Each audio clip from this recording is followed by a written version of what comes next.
Hello, everyone. Welcome to History 4. My name is Professor Dave, and I will be your guide on our journey through Western civilization over the period of about 5,000 years for the next 17 to 18 weeks. Thank you all for being with me, and let's get started with an overview of what the course is going to look like. So when you log into the Canvas page, you should see your courses listed, and if you click on our course, you will see something that looks very much like this. This is the modules page for our course, and this is the home screen every time you log into Canvas. So you will see everything laid out, beginning with a Start Here module that has a lot of introductory material that you can go through at your own leisure. Below that, there is a general question and answer discussion thread that I just called the forum, which we can use to resolve all kinds of problems in this course.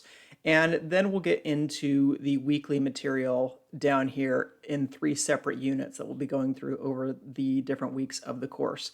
Once the course goes live, many of these modules and many of these pages will have dates that are attached to them that have the due date for the assignments. Things like the class introductions, the seminar, the reading quizzes, so on and so forth. Those will all have dates attached to them once the course actually begins in earnest.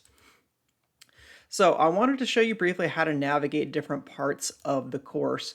Most of what you need to access can be found here on the modules page, and links to any of the important material can be found in usually one of these pages here in the Start Here menu. You can also check the syllabus link that has a copy of most of this important material, especially things like the course schedule.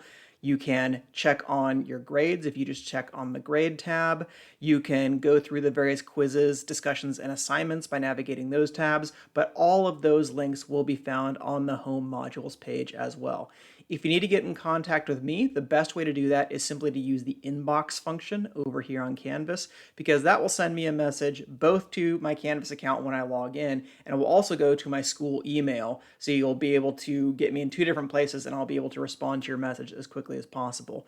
My email is also contained in the About Your Instructor tab, so if you want to email me directly, you can do that, or you can feel free to drop a line over here in the forum, and that way you can get your message out to the class, and either myself or one of your classmates may be able to answer some questions that you have about stuff that's going on in the course.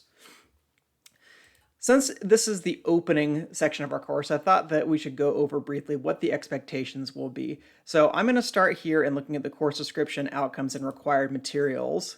And I'll scroll down here to the required materials and technology for the course.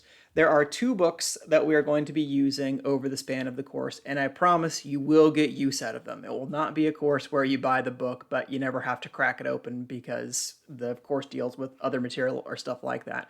Both of these books are important, they are essential, so please make sure that you pick them up. I'm allowing sort of an extra week at the start of the course for people to get access to course materials because I know people are waiting on financial aid. They may not be sure of what book to get. We have people who are adding the class in the early days, but please make sure that you get these texts as quickly as possible.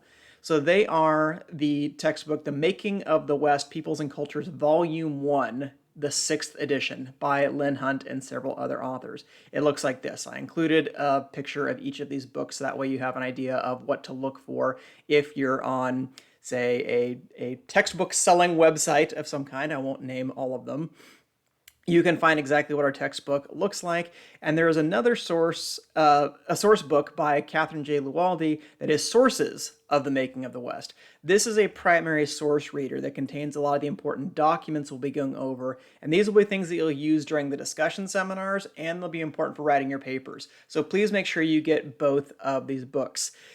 They can be a little expensive if you want to buy them just off the rack, but there are all kinds of other options. This is a very widely used textbook, so there are rental copies available at all kinds of textbook distributor sites. If you can get an e-copy, those tend to be a bit cheaper, and they are relatively readable, I think, especially the source book. It's easy to locate information that you need if you want to get an e-copy. So I've included here the ISBNs. These are numbers that you can search for the books, either for the ebook copies or for the paperback. Whatever you prefer. Some people find it very easy to use ebooks and e-readers. Other people really like having a physical textbook with them. Whatever works out best for you, go ahead and do that. Obviously, if you want to get access to it sooner rather than later, you could get a copy of the ebook today. You just have to pay for it or pay for the rental or something like that. So hopefully that will be within everybody's budget and you can find an option that works for you. I did want to make a note here on editions. I am using the 6th edition for both of these books, and any references that I make to page numbers, to document titles, so on and so forth, is going to deal with the 6th edition. But for the main textbook itself, The Making of the West, I've been using this since the 4th edition has been out, and I haven't noticed a lot has changed in between those editions. So you'll probably be fine if you want to pick up an older edition. If it ends up being significantly cheaper, you may want to go that route. For the source book, Sources of the Making of the West, they have switched out a few documents here or there. So if you get the 4th or 5th edition, you may not have all of the same documents that I'm going to be covering for the seminars or that I might recommend for some of the papers and things like that. But there are probably enough similarities you could get by. You just may not have access to one or two of the documents that I bring up in the discussions, but you should still be able to complete the seminar assignments if you end up with an older version of the source book. So that's my caveat on the textbooks. Get something that works for you. I recommend the 6th edition, but if it's much more affordable to get an earlier edition, I think that will be fine. And also make sure that you're accessing this using a desktop or a laptop computer. I know lots of people like to use their phones, their tablets to look through things on Canvas. If all you're doing is going through and watching videos and things like that, that might be okay. But I would really be very cautious about trying to complete any of the quizzes or trying to submit any of the assignments if you're using something other than a traditional computer, because errors are known to happen in that interface. So if we go back up, let's check out the next section. And I'll review very quickly the grading standards and some of the course expectations. That's something that everybody wants to know on the first day of the class. The different weights for the assignments, we have 3 basic categories. One is discussion and seminar participation. That's going to be worth 20% of the overall grade. And 20% is enough to sort of help you out if you have a few errors in the other areas of the course. And it's enough that you can't ignore it. So make sure that you are completing the discussion and seminar participation assignments. These are by far the easiest way to get points in the course. As long as you provide satisfactory responses in the timetable that's established in the course, it's very easy to get full credit on these assignments. But likewise, if you skip over them, that can impact your grade negatively pretty quickly. 30% is going to go over to the reading quizzes, and there will be a reading quiz that's attached to every chapter. And then the majority, or at least half the points, are going to be the evidence-based essays, of which we will have 3. The first one is going to be worth 10% because it's a little bit shorter. It's kind of a warm-up assignment. And then the second 2 are worth 20% each. So that's where the bulk of the points come in, is on the essays. So that's going to be your opportunity to really showcase what you've learned in the course and to develop your writing skills as we go through. Grading scale, I just use a standard grading scale. I'll put a little note on this, is that if you are, say, on the cusp of the next grade, if you end up with a 79 or an 89, lots of people will email me and say, is there anything I can do to get my grade up? I don't usually do extra credit in my courses, but I do believe in giving credit where credit is due. So if you show improvement over the span of the course, maybe your first couple of assignments, your first paper, your first reading quizzes weren't as good as you'd like them to be, but then you do much better on your later assignments. If those later assignments, I think, are much more reflective of your overall performance and grade in the course, I am likely to bump somebody up in that situation if they're at, say, a 78.5 or an 89.1 or something like that, to give you the benefit of the doubt and get you up into the next grade category. So if you have that question early on, how can I improve my grade in the course, is just to refocus your efforts, do better on the future assignments, and that will be reflected when it comes time for the overall grade. So, like I said, I give a little bit of an overview of what the different assignments are like here. For the discussion and seminar participation, that is going to be based on those source books, as I mentioned. Each of these discussions, you'll be expected to answer one of the questions in the discussion thread, and then you will also have to respond to somebody else's post. And the way that I want people to do that is by making further connections with an issue that they've raised, is to say, this also reminds me of something else that we read, either in one of the other documents that they didn't reference, or in the textbook reading for that week in order to sort of give a larger picture, a larger context of what's going on. I know sometimes these discussions can feel like busy work, and there's a big temptation for people just to write in some variant of, I agree with everything you said.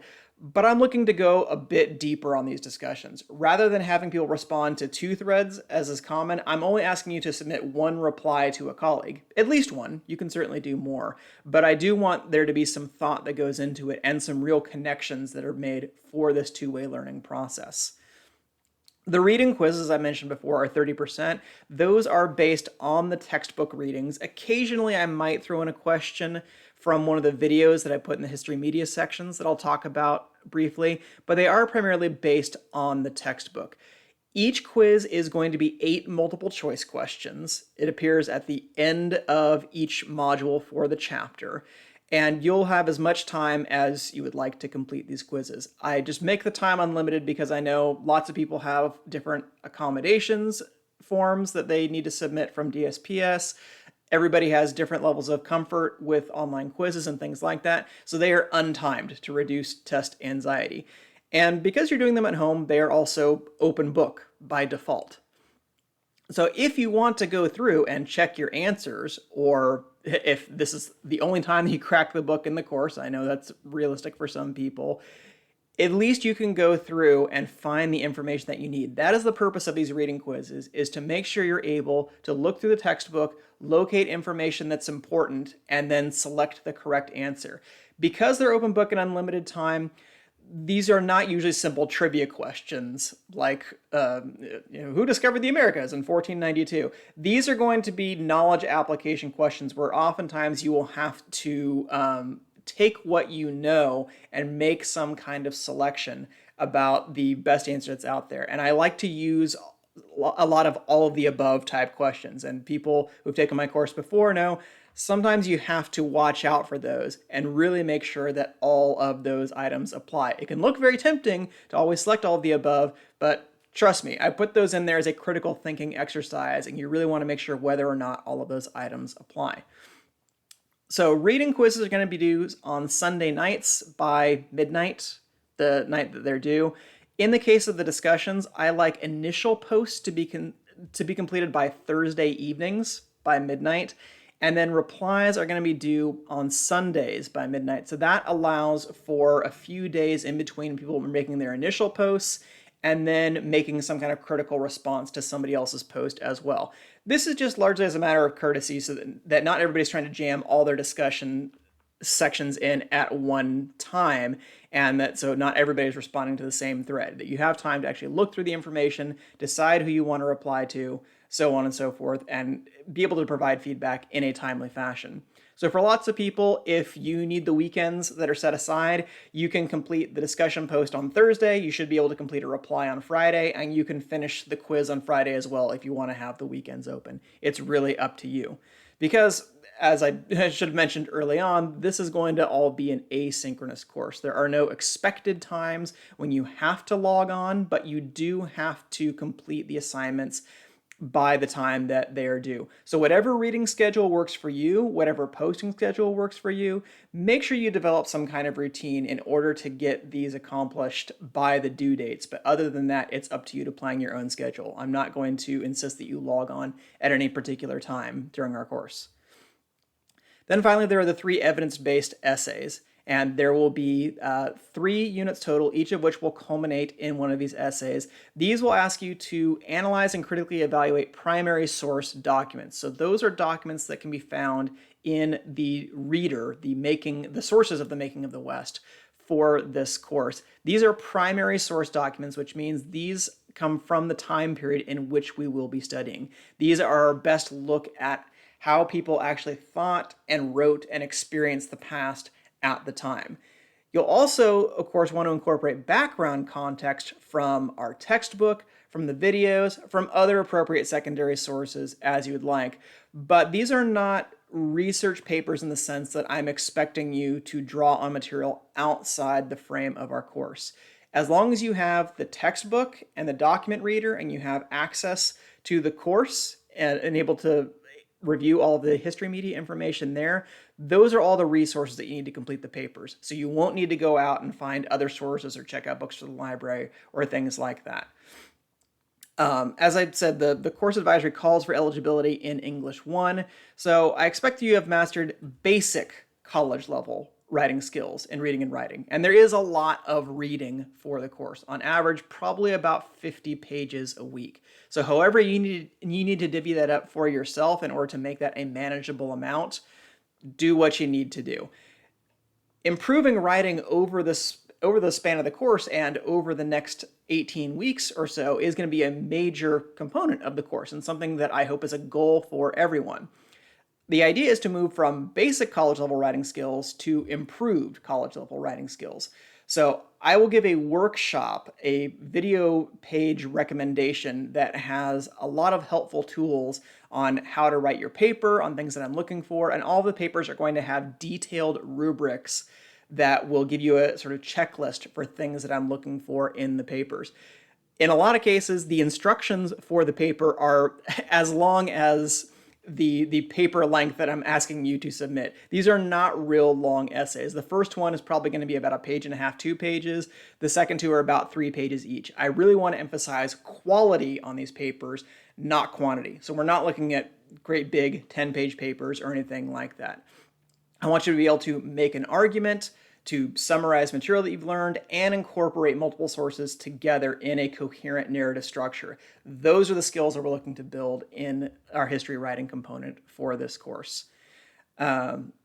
Late work is going to receive a penalty, and it's not going to be accepted unless you get clearance from me. So if you're facing some kind of issue in turning in the paper, please let me know ahead of time, because it's much easier to deal with that well in advance than to try to play catch up later on down the line. All right, let's go back to the main course section. We're gonna have 3 different units for the course. The first unit is going to cover the ancient world and the first empires up through the classical period of ancient Greece.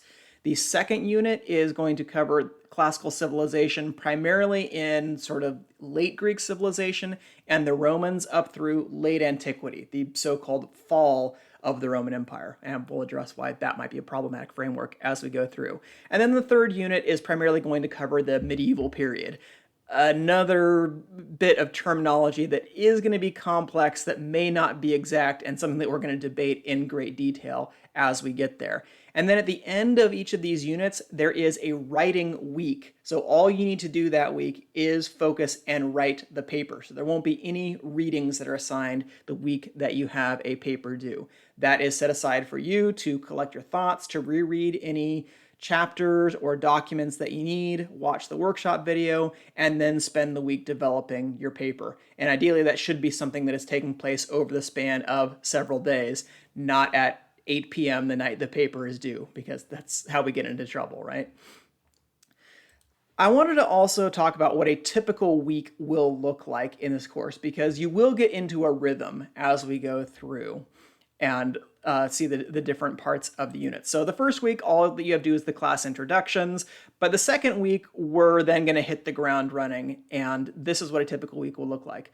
So you will start out with a reading guide, and I made a reading guide for each one of these chapters. So if you open this up, I do a little introduction of what the reading assignment is, give you an overview of what the chapter is about. I will give you a list of key terms. Oftentimes these will be bolded in the readings, but not all of them are bolded. There are a lot more key terms that I think are important to take notes on than just the ones that are bolded in the textbook. I will intersperse these with important maps or diagrams or illustrations of different concepts.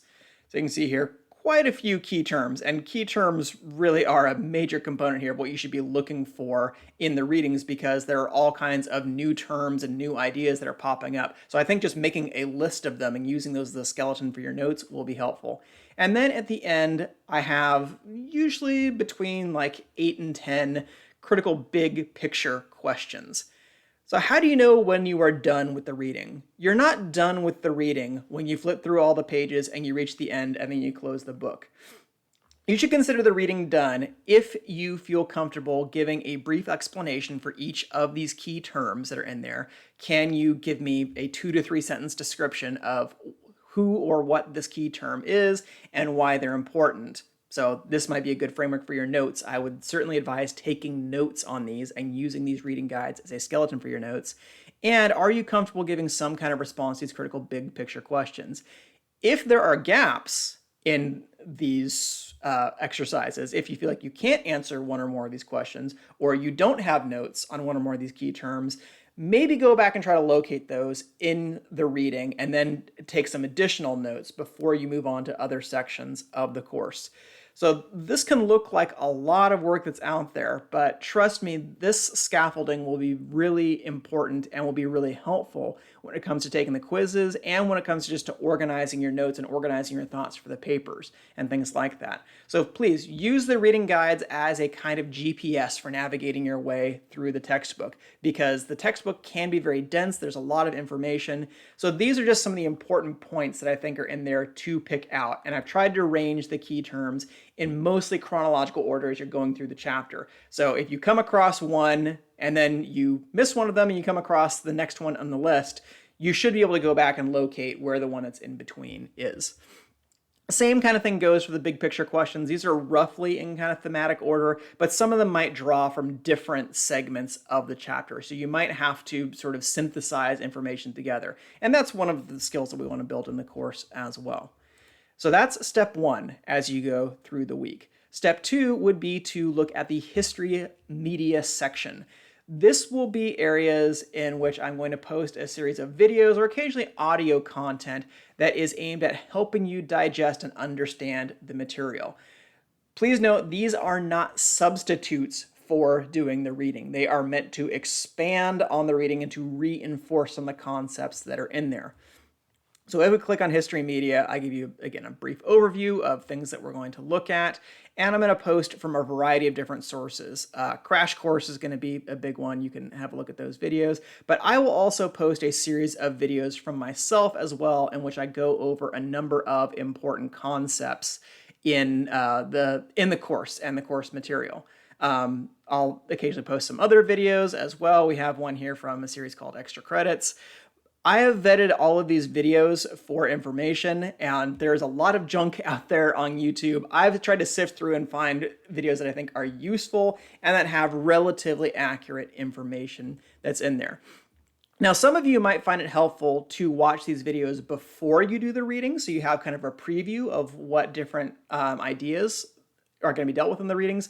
Other people might prefer to watch them after you do the readings to give you a recap and maybe then to reinforce things that you've already seen and you've already learned. Whatever order works for you, I'd say please do that. Whether you want to watch the media videos before you do the reading or after the reading, whatever is most helpful for you. All right, going back, next thing up is by Thursday, you will then want to respond to the seminar discussion. So if you click on the seminar, again, have a little disclaimer here that says, read all of the documents in Chapter 1 in Sources of Making of the West, that's the Luwaldi source book, before beginning this discussion.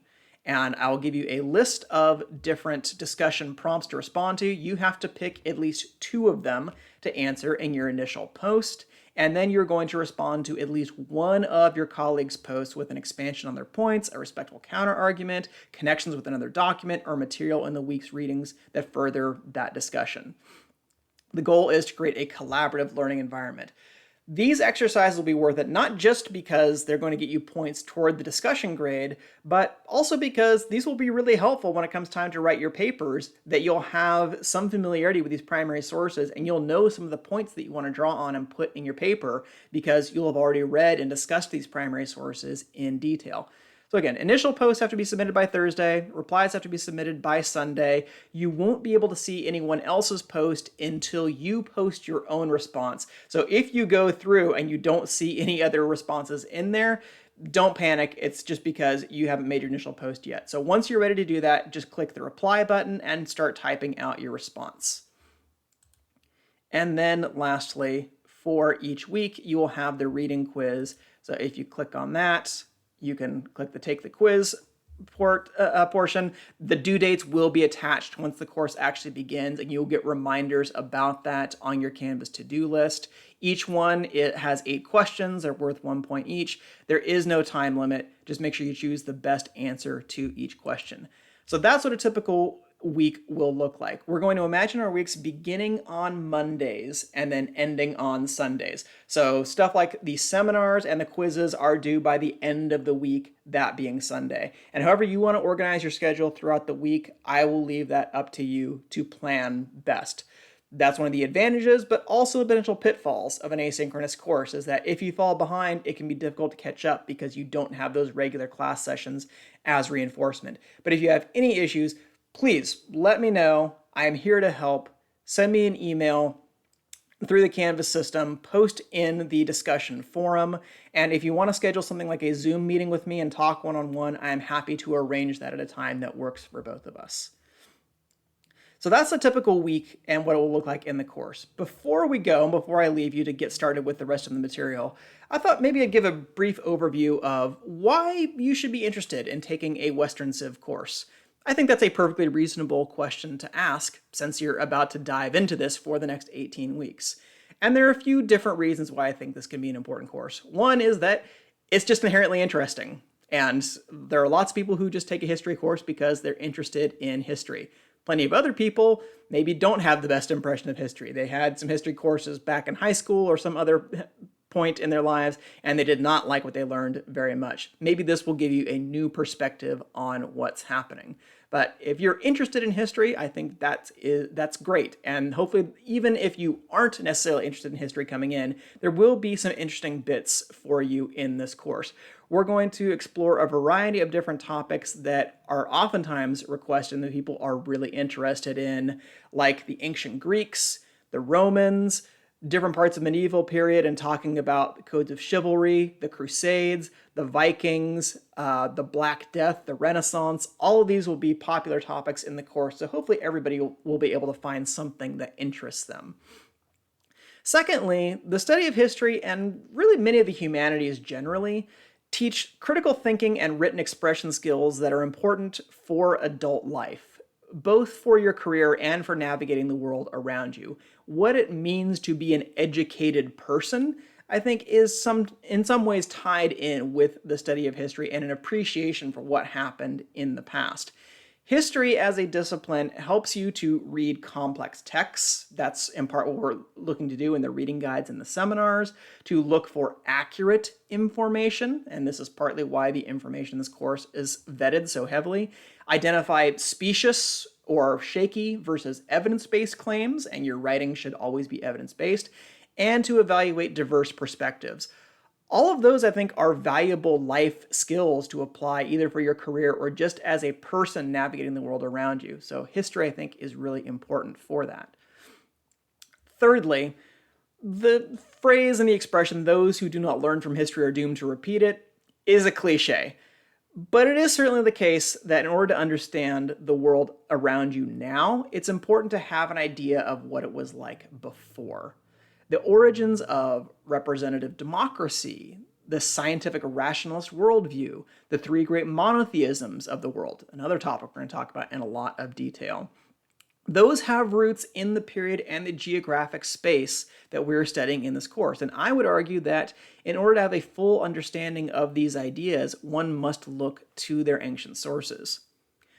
Fourth, Western Civ as a course is somewhat in decline. World Civ is really on the rise in academic culture, in part because we now view ourselves as part of a global community, and that is a good thing.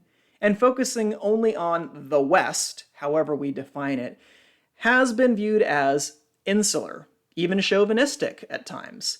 Yet I would argue that even if one's interests lie outside of Europe and the Mediterranean world, Western cultures and Western ideas have had profound influence on regions of the globe outside of this geographic area, both for good and for bad.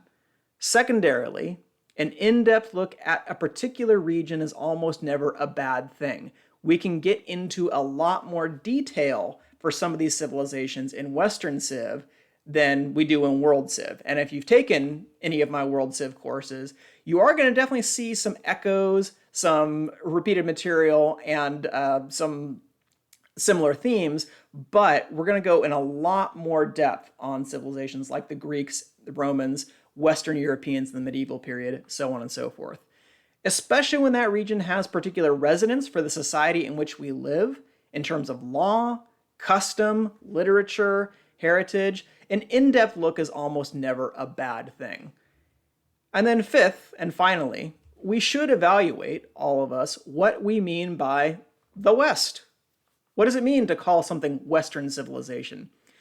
I said that Western Civ is viewed by some as chauvinistic, but frankly, I think Western civilization is too important to leave to the chauvinists. History as an enterprise has often been used or misused in service to nationalist, religious, or other political narratives that obscure its original context. We should be careful to accord our view with our sources. That is the main thing I want to stress throughout the term, is that we want to apportion our beliefs about history with the evidence. What do our sources say? And when we have input from new sources, we should sometimes revise our picture of what happened in the past. Revisionist history has kind of a negative connotation in popular life, but that is how historians operate. We're always trying to revise and reevaluate our view of the past to see if we can come up with a better, a more accurate interpretation. We want to be faithful to our sources and faithful to the way that people lived. We should accord our view with these sources and with the facts as they are available to us, neither over-romanticizing nor outright condemning the past, even when we find some of the actions of some historical figures contemptible. On occasion, it has been argued that the construct of the West can only be thought of to exist when compared with an alien other. And that is indeed a disturbing thought. From the perspective of this course, though, we're going to look at the West principally as a geographic area, stretching from Europe and the Mediterranean Sea to the Middle East. Whether this goal is successful, and indeed whether the West is a useful category of analysis, I must allow you to make your own determinations at the end of our journey together. So whether you view the West as a geographic space, as some sort of collection of cultural icons and cultural heritage, that is one of the principal questions we're going to address over the span of this course. I look forward to taking the journey with you. I hope you will all join me, and I will see you in the course introductions discussion. Until then, see you next time.